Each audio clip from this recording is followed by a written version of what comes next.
Pernah gak sih kalian punya teman yang selalu pamer tentang liburannya?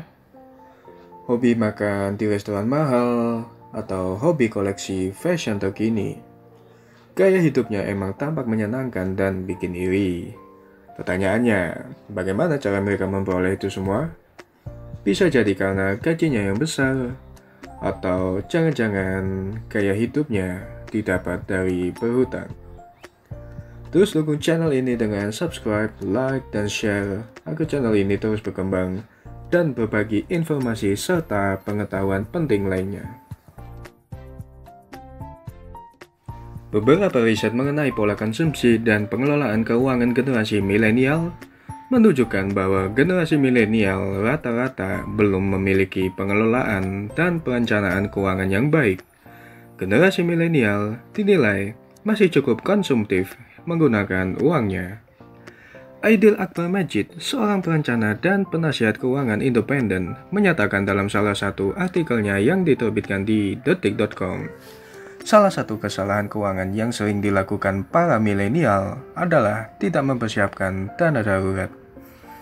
Milenial seringkali terlalu mengikuti nafsu jalan-jalan sambil selfie di tempat-tempat yang instagramable atau ngopi-ngopi cantik dan mencoba makanan di restoran baru.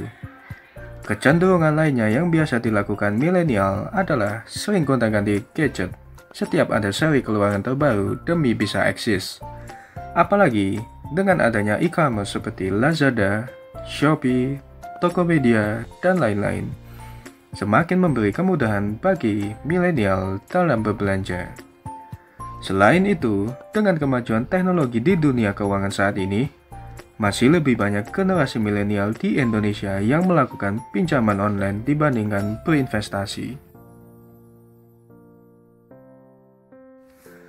Hal ini terbukti dari data statistik fintech yang dilansir Otoritas Jasa Keuangan pada Maret 2020 lalu, di mana milenial usia 19 tahun sampai 34 tahun menjadi kelompok usia yang mendominasi pinjol, yaitu sebesar 70,07%.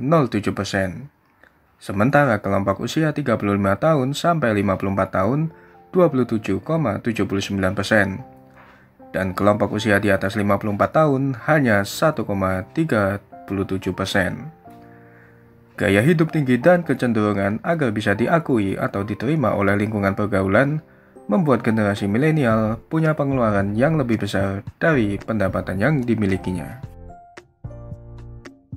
Postingan teman-teman di sosmed seperti foto-foto liburan ke luar negeri, gadget keluaran terbaru, barang-barang branded memberi tekanan tersendiri bagi para milenial, sehingga mereka terpancing untuk melakukan hal yang sama. Sayangnya, mereka tidak memperhitungkan ketika membeli suatu barang apakah barang tersebut memang dibutuhkan atau bersifat mendesak, atau hanya sekedar ingin beli, tapi sebenarnya nggak butuh-butuh banget. Jebakan gengsi dan gaya hidup inilah yang sering membuat milenial terjerat hutang. Sebagian akan lari ke kartu kredit, sebagian lagi akan lari ke pinjaman online. Apalagi akses pinjaman online ini begitu mudah, hanya bermodal iktp, download aplikasi, dan mengisi data diri, kita sudah bisa dapat pinjaman dengan nominal bervariasi, mulai dari 1 juta hingga puluhan juta rupiah. Dan kita bisa menggunakannya untuk keperluan apapun. Perencanaan dan pengelolaan keuangan yang sehat dapat mencegah kita dari jeratan hutang. Selain itu, kita juga dapat mempersiapkan kebutuhan di masa depan dengan lebih baik. Ada beberapa cara yang dapat diterapkan oleh generasi milenial agar keuangan lebih sehat dan tidak terbebani dengan hutang yang bertumpuk. Pertama, terapkan pola hidup sederhana dengan membelanjakan uang secara bijak. Buatlah skala prioritas dimulai dari yang merupakan kebutuhan dan bersifat mendesak, hingga yang hanya sekedar keinginan dan tidak mendesak. Cara ini akan mencegahmu dari membeli sesuatu yang tidak perlu, sehingga pengeluaranmu tidak besar pasak daripada tiang. Yang kedua, buat anggaran pemasukan dan pengeluaran tiap bulan, dan catatlah realisasinya. Estimasikan berapa yang akan dikeluarkan untuk belanja kebutuhan pokok, bayar tagihan listrik, PDAM, langganan internet, cicilan motor, cicilan rumah, sampai tabungan, investasi, bahkan infak dan sedekah jika ada. Cara ini akan berguna ketika kamu ingin mengevaluasi pengeluaran apa yang membengkak di bulan ini, sekaligus mencari solusi untuk menekan pengeluaran pada pos-pos yang over budget.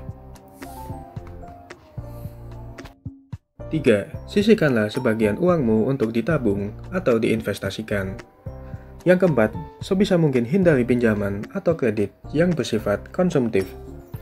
Berhutang tidak selamanya buruk, asalkan paham cara mengelolanya.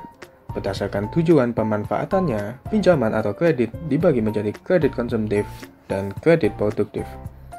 Kredit konsumtif umumnya digunakan untuk pemenuhan kebutuhan atau keinginan, baik pribadi maupun keluarga, tanpa hasil yang produktif.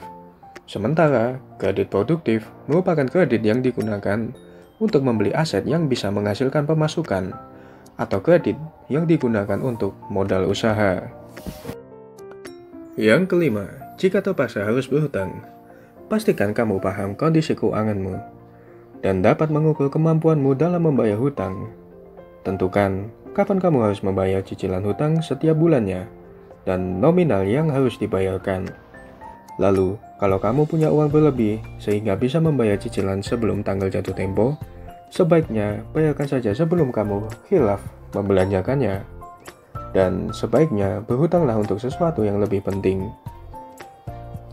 Sebaiknya jangan berhutang kalau cuma untuk gaya-gayaan di depan teman-teman kamu. Ingat, yang mahal itu sebenarnya bukan kebutuhan hidup, tapi gaya hidup dan gengsimu.